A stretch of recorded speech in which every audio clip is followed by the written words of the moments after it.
السلام علیکم اسٹوڈنٹس، امید ہے آپ سب خیریت سے ہوں گے۔ آج اردو الف میں ہم نے سبق نمبر 12 سب سے اونچا یہ جھنڈا ہمارا رہے کا خلاصہ لکھنا ہے۔ خلاصہ لکھتے ہوئے اس بات کا خاص خیال رکھیں کہ خلاصہ ہمیشہ سبق کی ترتیب میں لکھا جائے، خلاصے میں سبق کے الفاظ و تراکیب کا استعمال کیا جائے اور خلاصہ 3 سے 4 پیراگراف میں تقسیم کر کے لکھا جائے۔ آئیے اب خلاصے کا باقاعدہ مطالعہ کرتے ہیں۔ مریحہ 7ویں جماعت میں پڑھتی ہے۔ پچھلے 2 ہفتوں سے اس کی جماعت تعلیمی و تفریحی سیر کا پروگرام بنا رہی تھی۔ کوئی طالبہ منگلا ڈیم دیکھنا چاہتی تھی تو کوئی کوہستان نمک کھیوڑا دیکھنے کی شوقین تھی اور کوئی ہرن مینار دیکھنے کی خواہش ظاہر کر رہی تھی۔ لڑکیوں سے سیر کے لیے کسی ایک مقام کا فیصلہ نہیں ہو پا رہا تھا۔ بالآخر سب طالبات نے فیصلے کا حق اپنی پیاری استانی مس ممتاز کو دے دیا۔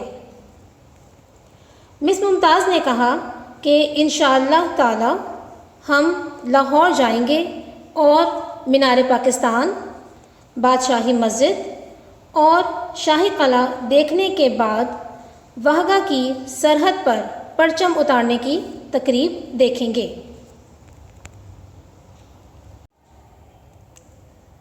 مقررہ دن وہ سپہر کے وقت واہگہ کی سرحد پر پہنچ گئے۔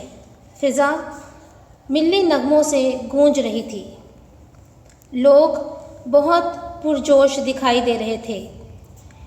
واہگہ کے سرحدی دروازے پر سبز ہلالی پرچم پوری آب و تاب کے ساتھ لہرا رہا تھا۔ سورج غروب ہونے کو تھا۔ اب پرچم اتارنے کا مرحلہ آن پہنچا تھا۔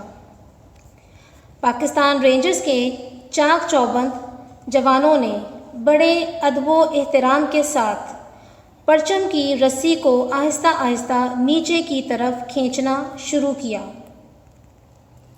پھر پاکستان رینجرز کے جوانوں نے کمال چابک دستی سے پرچم کو تہہ کیا اور ٹرے میں رکھ کر کمرے میں پہنچا دیا۔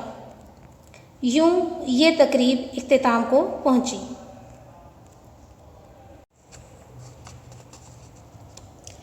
تیسرا پیراگراف ہے ہمارے پاس خلاصے کا۔ واپسی پر مس ممتاز اور طالبات میں قومی پرچم کے حوالے سے بات چیت ہوتی رہی۔ مس نے بتایا کہ ہمارا قومی پرچم 2 رنگوں پر مشتمل ہے۔ اس میں سبز اور سفید رنگ شامل ہیں۔ ہمارے قومی پرچم کا ڈیزائن جناب امیر الدین کدوئی نے تیار کیا تھا۔ یاد رکھیے، جب اپنے ملک میں کئی ملکوں کے پرچم ایک ساتھ لہرائے جائیں تو کوئی بھی پرچم پاکستان کے پرچم سے اونچا نہیں لہرایا جائے گا۔ پرچم کے آداب میں ایک نہایت اہم بات یہ ہے کہ اسے پاؤں، جوتوں، زمین یا کسی بھی گندی چیز سے چھونے سے بچانا ضروری ہے۔ اسی طرح پرچم کو طلوع آفتاب کے بعد لہرانا چاہیے اور غروب آفتاب سے پہلے اتار لینا چاہیے۔ پاکستان میں پارلیمنٹ ہاؤس ایسی عمارت ہے جہاں رات کو مصنوعی روشنیوں کے ساتھ پرچم لہرایا جاتا ہے۔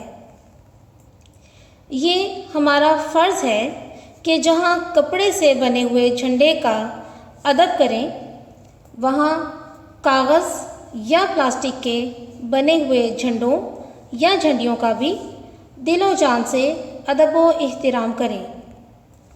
پرچم کو جلانا بھی پرچم کی توہین ہے۔ تمام طالبات نے مس ممتاز کا شکریہ ادا کیا کہ انہوں نے اتنی عمدہ باتیں بتائیں۔ سب نے دل سے وعدہ کیا کہ وہ پرچم کے ان آداب کا ہمیشہ خیال رکھیں گی۔ تو اسٹوڈنٹس، یہ تھا ہمارا آج کا سبق نمبر 12 سب سے اونچا یہ جھنڈا ہمارا رہے کا خلاصہ۔ اسی نمونہ تحریر کے مطابق آپ نے اپنے کاپیز میں اس خلاصے کو خوش خط لکھنا ہے اور اچھی طرح سے یاد کرنا ہے۔ اگلے سبق تک کے لیے اجازت دیجیے۔ اللہ حافظ۔